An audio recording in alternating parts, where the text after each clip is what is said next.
Assalamu alaikum wa rahmatullahi wa barakatuh. My name is Adil Muzammil and welcome to the Black and White podcast with me, your host Adil Muzammil.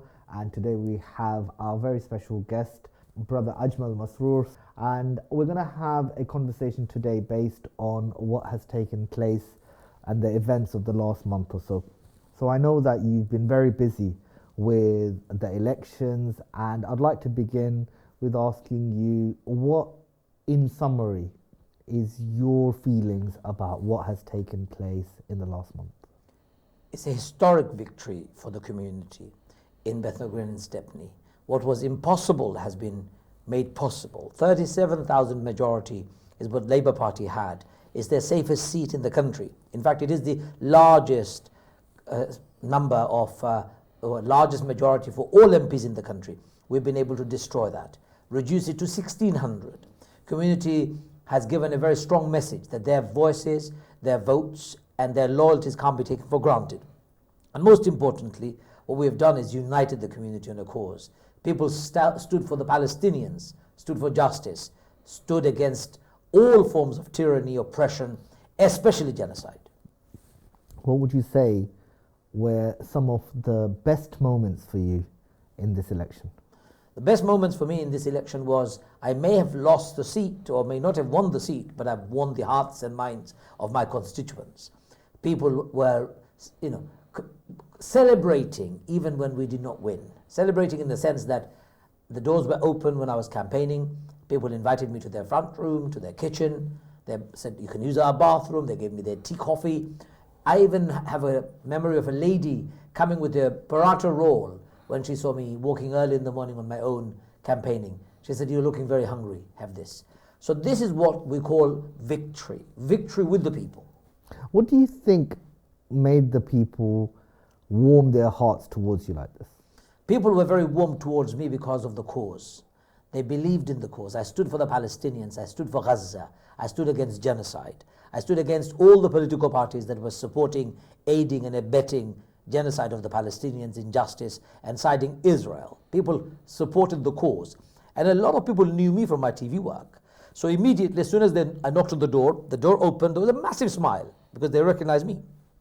And they would say, it's you. Well, I am here live. That would be my opening line. And so more like you're a bit of a sort of local celebrity, would you say? I don't know about celebrity, but recognition factor is very high, which is in itself got advantage and disadvantage. But for me, I'm very grateful for their hospitality, honor, and their respect. I could never have got this from anywhere else. What, in terms of being known and being known for the work that you've done across the last 30 years on the media, that kind of love, warmth, and respect that you get from the community, do you think that helped you in your election? And how did it help, if it did? If it wasn't for the love and respect from the community and the recognition that I have within the community of the work that I've done, I would not have got 15,000 votes. No way.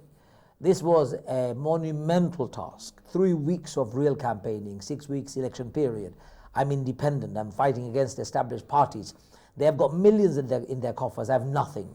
I have no manpower, no data, no intelligence, nothing. Starting afresh. To win against all the odds and come so close to winning with 1,600 vote margin, I think that's probably our legacy, work in the community. We've done it and we'll do better in the future. It's a very, very small margin. And what would you say are the key reasons why we didn't get those 1,600 votes? Well, firstly, I'm grateful to those who came out and voted. That has to be noted. But a lot of people didn't. They were complacent. They were thinking, he's winning, so I'm not going to go out anyway. There were others who actually were not sure. They did not think I would do so well. So they didn't want to come out and vote for me and be on the wrong side. They're not supporting the winner as far as they're concerned. Right. And thirdly, unfortunately, disunited. There are people who still voted for Labour Party, despite the fact that Labour Party's leader, Keir Starmer, supported Israel's genocide. He's the one who attacked the Bangladeshi community on the illegal migrant conversation. And still some people, sadly, very sadly, voted for the Labour Party. And I don't know how they sleep. What is it that has this level of loyalty where they are still voting for Labour despite the things the Labour Party leader has said. And I also understand that there was a lot of quietness from the Labour leader for Tower Hamlets, Rushanara Ali, about Palestine and so on. So why do we have this huge amount of support for Labour from this constituency? Labour's support, our community support for Labour is a historic one. When early migrants took place and came to this country, immigrants who came here, they found Labour Party as their home. It's the party of the working class, party of the discriminated, the black, the minorities, the hard-working, ordinary people of the street. That's not the Labour Party we have today. The Labour Party that we have today has become more conservative, more Tory than the Tories. Keir Starmer's leadership is nothing but desperately trying to attract the Middle England, the voters who are worried about immigration, who are worried about the black and the brown, and the Islamophobia that the Labour Party is now pandering to, actually was championed by the Conservative Party. So the Labour Party that they're voting for is not the same Labour Party, but they still can't get away from their old habit. They go to the polling station, they look at the boxes, and they see the rose mark, and they just tick it. They don't think twice. There is also an element of promise and loyalty that Muslim community is well known for. Once given my word, I'm not going to break it. So put them all together, it almost becomes impossible to shift. But it is shifting very fast. We've seen 5 independent candidates winning up and down the country, and others like myself getting very close to winning. These are indications of the change. And as an independent candidate, as that saw, how close you were, what kind of hope does that give you for the future? I believe future is bright. Our communities are waking up, realizing that they've got the strength, they have got the muscles, they can actually exercise it. They don't have to depend on a political party. Also, one of the biggest factors that played against us was we had a huge amount of young people in our constituency, but 95% of them are not registered to vote. And that needs to change. Young people need to find hope, and they have found hope in this. The fact that I got 15,000 votes despite all the challenges gives hope to the young people that actually we can change. So I would recommend to young people, please register your vote now. And if you register your vote, you can have anybody as your MP. You don't have to have the traditional MPs who are being imposed on you by others or from parties. You can decide who is going to lead you in the next election. And is that something that you're preparing yourself for? That for the future that we'll see you run again? I said to the community, and I'll say it again, I am not important in this conversation. The cause is. And we're united for a cause. And the community needs to always focus on the cause rather than one individual. One individual can go. I can die tomorrow. So I would say to the community that community needs to come together, stay united on the cause, stay empowered, and as we progress, if the community says, we feel you as our representative would be the most ideal and you would be suitable, I'll be very honored. But I will not impose myself on anybody. What do you think, if you were to be do an analysis of what's taken place, what would you say are the learning factors for you for if there is an exit? A massive learning factor. We need to be prepared well in advance. Okay. We need to have young people registered to vote well in advance. We need to encourage elderly so that they don't get confused, they register for postal vote. We need to make sure that we create bigger alliances with people of difference and background, Muslims and non-Muslims, brown, black and white, all communities, creating greatest alliance possible. And most importantly, articulating the cause by which you are uniting. These are the things that will keep us going. Election can be won and lost, but you don't lose people. And it's the people that you need to take with you. And if we can't take people with us, we'll never win. So, as you said that with this election, you literally did it within under a month. And, mashallah, you came away with such a great result. And what I'm hearing is that if there is going to be another election, and if you are going to run, it can't be with such little time and with such little resources, but it has to be like a long prepared journey towards that. And that must start really from now if you're encouraging young people to vote and for the elders. So what steps would you advise anyone now for the next election that they should be looking at in terms of a 5-year plan? What should that look like? Take this summer for a break. Go on holidays with your families. Chill out at home. Even sit in the garden and watch the birds fly and bees buzz away. It's important that we recuperate. But straight after summer, we need to put our skates on. We need to go on 5th gear, if that's possible. Identify priorities, identify key areas, identify partnership, identify people who we can work with, create the alliance that's needed, the friendship, attract the resources, have funding, have data, have offices. All of those things need to be in place now, literally straight away. And you start working on small issues, but you build on them at local level, grassroots campaign. Everyone should be feeling that they have a stake in it. If we can't unite and organize the community like that, come election time, we will see another success or a win over independent for the Labour Party and Conservative Party, the established parties. If you want to move away from party politics and come to independent politics, you've got to be ready right now. Now, I read on a blog earlier this morning that there's been some allegations made by the current MP Rushanara Ali about mosque involvement. Can you kind of share any light on that? I was contacted by BBC asking, Rushanara has made an allegation that mosque space was used to say if you vote for Labour Party, you're not a good enough Muslim. What do I think about that? I was asked that question by BBC. My response was very simple. I don't know who said that and why they said that. And nobody should be saying that. You can vote for who you like.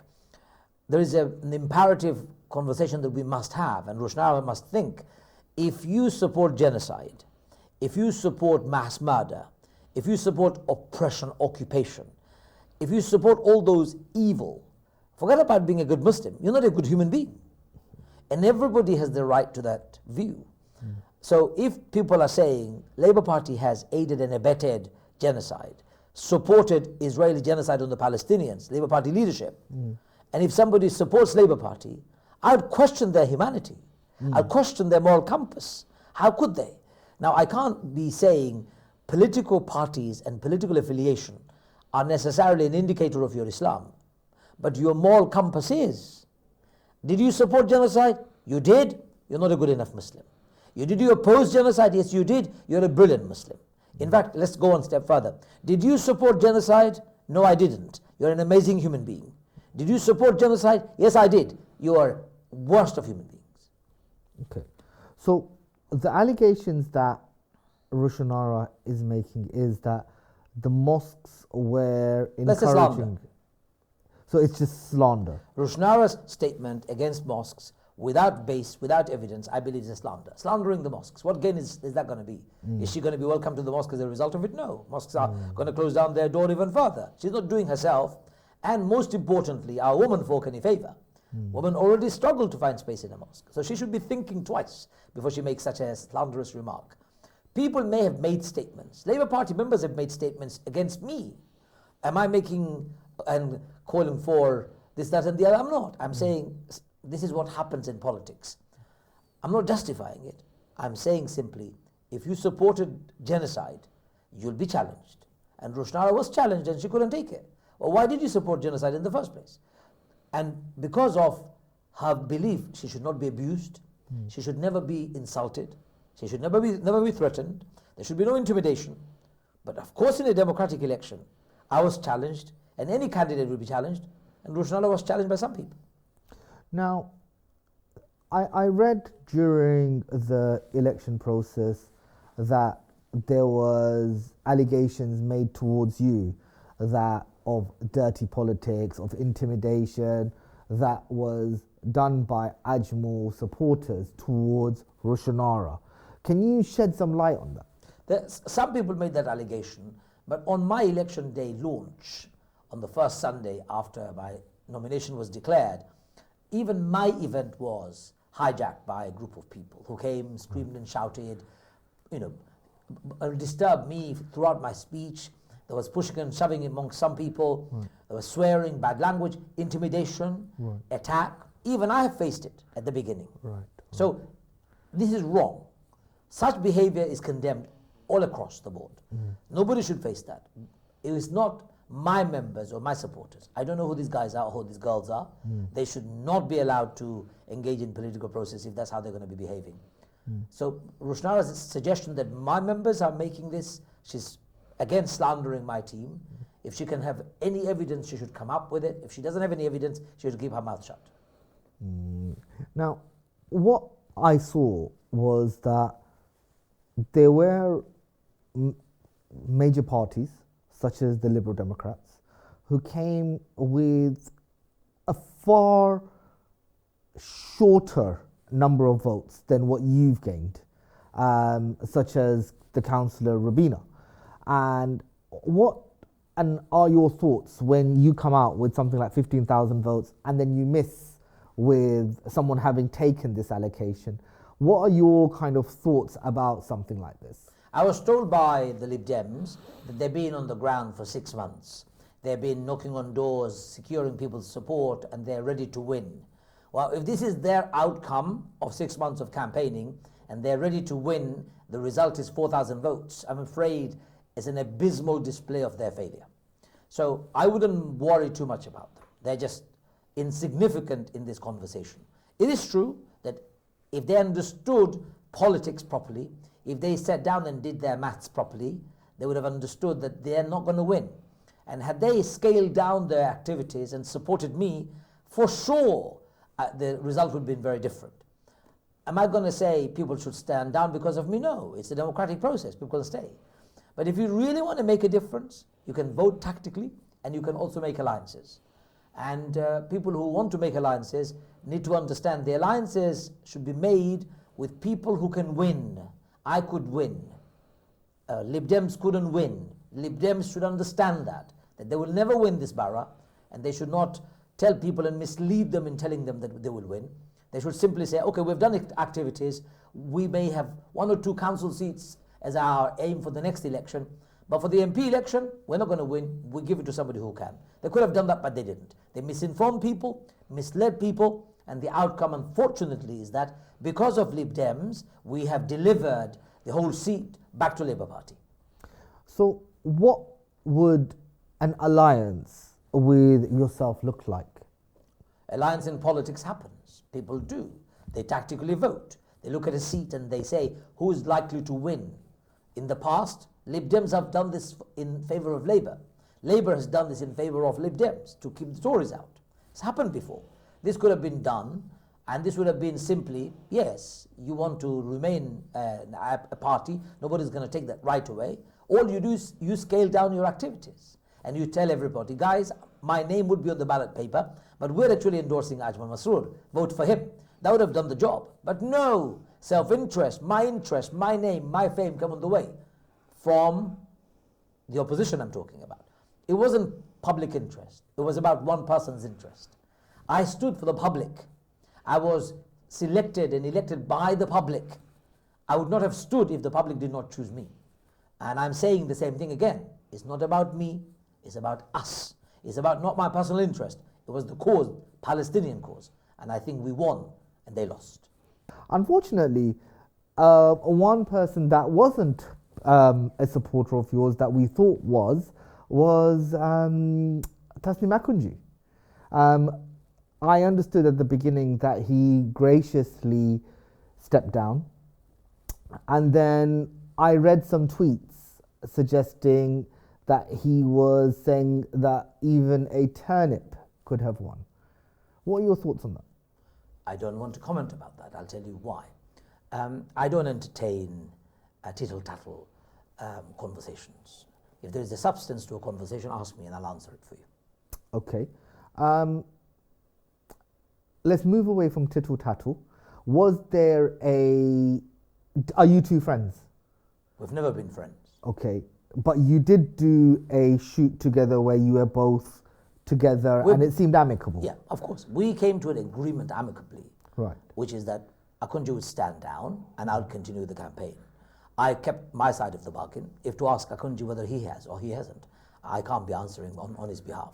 Did it go wrong any time for him to... I didn't do anything wrong to anybody. I have never spoken against anyone. I don't have a bad habit of backbiting or slandering on people. I have never done that.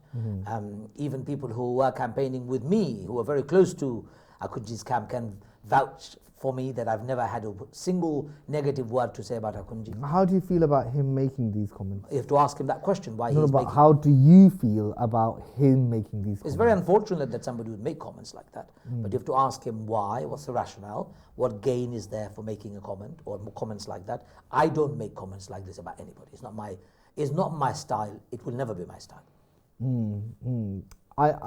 My style is very simple. Once I've made a decision, I follow the Quranic principle. فَإِذَا عَزَمْتَ فَتَوَكَّلْ عَلَى اللَّهِ. Once you've decided on a matter, have complete tawakkul on Allah. In other words, have reliance on Allah. And reliance on Allah means not attacking other people, not personalizing it.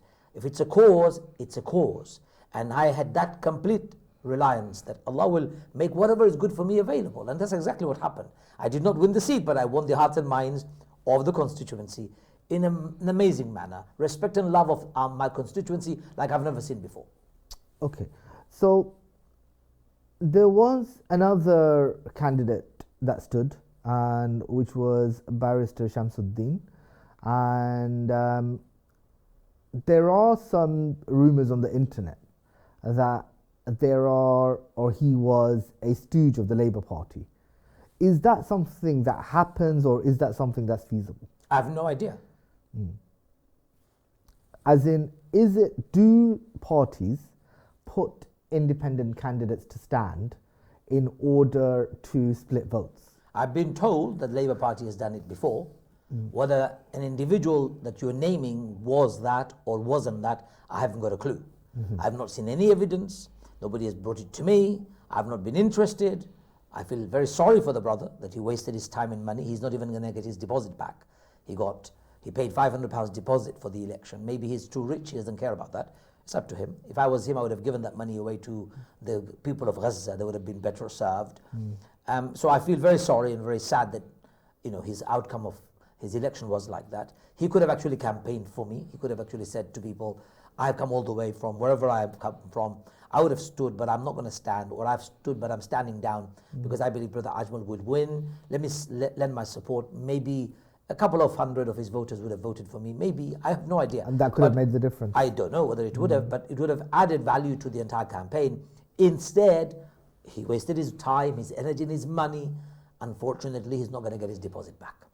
Now, tell me about... This is a lesson, by the way. It's a lesson for all of us. That if you're going to stand in the election, it's not about your personal self. It's not about your name or your fame. It's about the cause. It's about the people's interest. It's about what people want, not what you want. If you go by what you want, it's often that you'll fail. So, I know that the night of the election was at the Excel. How was that for you, being there? Just wanted to talk about the Excel thing. When I arrived, I saw a number of Lib Dem members or the teams who were campaigning milling about in the count. But after half an hour or 45 minutes, maybe even an hour, they disappeared. There was one person from the Lib Dem standing around. So I went to this person and said, I can't see any of the Lib Dem brothers and sisters. What's happened to them? So this person turned around and said, well, they know they've lost, so they've gone home. I was gobsmacked. What? All of that work. It's a mockery. You have mocked the community. You came to count and you knew you've lost. We could have told you that you'd not win. You didn't listen to us. You had to come all the way here and then leave the count. Really sad. I felt very sick from inside. Seeing the way some people behave for their personal interest and their gains is not going to take us very far. And I said to this individual person in that count that please convey my deep level of sadness for this behavior. You took this community and you abused and played with their emotions. They trusted you with their votes, and you can't even be bothered to stay until the end of count so you could hear with your own ears the misery of your outcome. You just left callous, cowardly, and very disappointing. What's it like in the Excel on the night of election? What are the emotions that go through you? In the Excel itself, it's a nail-biting exercise, especially between the winners. So between myself and Labour camps, The piles were going up and down, up and down, up and down, constant, and you could see that in different tables. Obviously, people's emotions are going all over the place. I'm very fortunate. I know how to manage my emotions pretty well. So I wasn't having butterflies in my stomach. I wasn't being breathless. My heart wasn't having palpitations. I was very calm. Because in my mind and in my heart, 3 days before the election date itself, I felt a deep sense of serenity, calmness. We call it sakina. I felt so calm. I realized this calmness is me coming to the realization that I've done my best. In fact, I even thought, from today, I don't even need to go out anymore. I've done my best. The outcome is in the hands of Allah. And I accepted that. So I entered the count very calm. I stayed calm all the way. Even when the election results were announced, I stood there. I listened to it. Eventually, I left when everything was over. So the excitement was there. You could see the Labour members going up and down. My team going up and down. We were all worried who's going to win. At some stage, we thought we've won. At some stage, they thought they've won. We've lost, they've lost. Of course, until the last biting moment, nail-biting moment, you're not sure. And when we were told that this is the results, 1,600 difference in the votes, what can you do? You have to say, Alhamdulillah, tawakkaltu ala Allah. I did this reliance on Allah, and I accept the results. In other words, people's choice, and that's clear. I mean, from the feedback that I've had, is that it's much better to come out with a result like this, which truly shows that you did have a huge backing in the community, than come away with what some of the other parties have some of the major parties have come away with. So it does show quite a lot of support that you've kind of generated in a short space of time. And what do you feel is the right thing to do with this support? Because there's a vacuum now, because there's a huge momentum of success and support that you've generated. And I think there's a lot of people now looking to you what to do next. Just to say that I believe in 3 weeks, real campaigning time, we were able to turn around 37,000 majority to 1,600 majority, right? That is an amazing success. That is a monumental success on the part of the community. So I want to congratulate the community on this. They've done very well. We've done very well. If we could do this in 3 weeks, just imagine if we were united and if we had 4 weeks. Just imagine if we were united and if we had 6 weeks. Complete 3 months to campaign or 6 months to campaign. I believe this seat could have been turned around if I had longer time. Remember, the government, when they called the election, I believe they did it deliberately to stop any independent movement or independent persons from succeeding or organizing themselves. Rishi Sunak could have easily said having elections in November and set the date, but he didn't do that. He wanted to have it quick and sharp because political parties are ready. They've got millions in their coffers. I had 0 in my bank account when we started for the campaign. No volunteers, nothing, not even an office. Even till the last day, I struggled to find adequate office. So it's not easy for individual. But look at the success. The future is in our unity. The future is if we start working now. The future is if we are focused, disciplined and dedicated, we'll succeed. And what do you think that your supporters and your community that really do believe in what you stand for, what kind of activities should they be doing now to prepare for next time? People know that I've always consistently and all throughout my life have stood for fairness and justice for all people in all parts of the world. That's been the motto, the mantra that I've been preaching, I've been practicing, I've been speaking from the pulpit as loud as I can. People know that about me. And this election has confirmed it even more, firmed up in the hearts and minds of masses of people on all age groups, at every level, every mosque, every community center, every section of our community. That confirmation means that people are ready now, ready to work on more global scale. And I'm inviting my communities to join. Doesn't matter if you didn't vote for me. In the last election, if you don't vote for me, my doors are still open for you. Come and join this amazing team. The team that we met only yesterday, a few days ago we met and we really discussed, and the vibe in the room was electric. You missed it. You should have been there. So overall it's good. We're going to take a little bit of a break so that we recoup and connect with our families. But when we come back, we'll have some amazing things going at local level, led by local people, run by local people, for the local people, and I'll just be a servant in it all. MashaAllah, MashaAllah, it's good to hear. I would like to ask about the 2026 elections. Tell me a little bit about that and where you are in this. We're in 2024. You're talking about 2026 local election, which is going to be the council election. I'm not interested in becoming a councillor. That's not my specialization.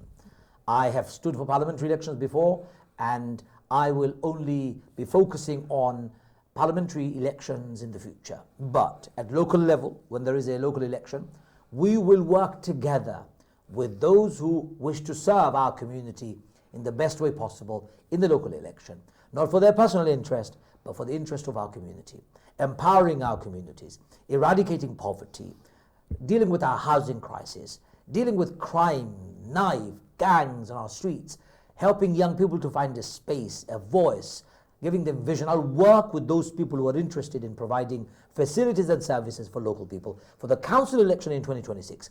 Come the parliamentary election in 2029, we can talk about that separately.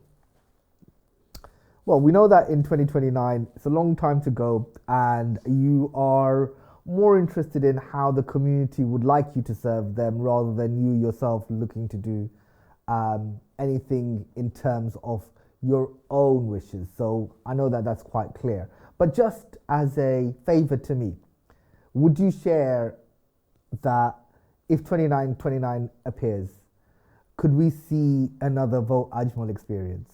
2929, I'm not going to be alive. Are you saying 2029 or 2929? No, that's I'll go back 2029. Fine. In 2029, what will I do? Allah knows the best, because I am, I'm not going to be as young as I am now, 5 years on from now. I could be dead tomorrow, I could be unwell, all sorts of things could happen. If I'm well and able, and if the community wants me to stand, I've said it to you before and I'll say it again, I will certainly consider it. And if the community says they want somebody else, I'll certainly facilitate it. Tell me one thing. Yes. What would you do different? What would I do different? I would hope that a snap election will not be called. But a snap election, whether they call it or not, I think we will be ready, number one. Okay. Number two, we'll have more resources available. Number three, we'll create a bigger stakeholder group from all across the board. There is one thing I need to add to all of this. Our communities in various sections were actually afraid. Very afraid of speaking out. Very afraid of supporting independent. Very afraid of coming out and putting their head above the parapet. Why was that? There was a fear. Why? Fear of being excluded, fear of a government, Labour government forming a government and then banishing and punishing the Muslims, fear of being labelled, fear of being cancelled. People were afraid, and I sensed it. And that's disgusting, that there is a culture in our country that makes people afraid of freedom, makes people afraid of exercising their democratic right or choices. What causes that fear? So some people genuinely in our community were afraid that if they supported me, they would be termed extremist or supporting extremists, because there are some sections of the community who are trying to say I am from an extremist background. I've already heard it from my ears. Obviously, they're talking nonsense. Right. I've been doing this work for 35 years. I'm living with 2 death threats from 2 terrorist organizations. Right. If anybody has earned the right to speak against extremism, it's me. Exactly, right? yes, So that's nonsense. But there are people who are afraid. There are people who are afraid that if Labour Party comes into government, if those individuals or organizations or institutions were seen to be supporting me, they will be punished, penalized. They will not be given access. They will be exercised, or they will be... Is that fear irrational, or is that because of external voices, or is that purely something that they've kind of created within their own selves? This fear is real. It's happened since the 9/11 incidents in America and July the 7th bombing in London. It's like a PTSD? In this country, the government actively has created a culture of fear. Keep the Muslims afraid so that you can keep them under your thumb.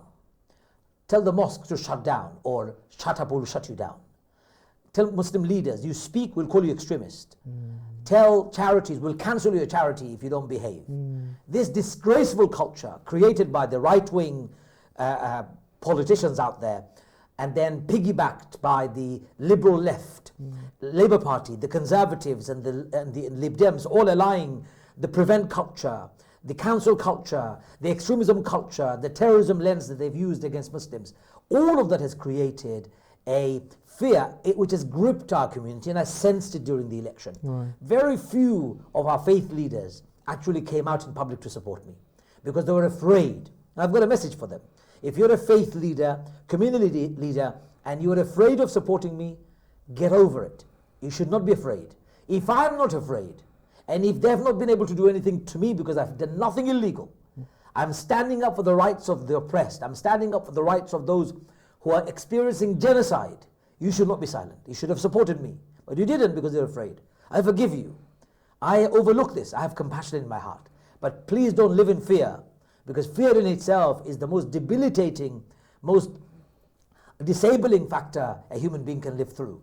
Be bold, be brave, be courageous. That's what you deserve, and that's what your community deserves, especially if you're a faith leader, a community leader, somebody who claims to represent people. Please, please don't be afraid.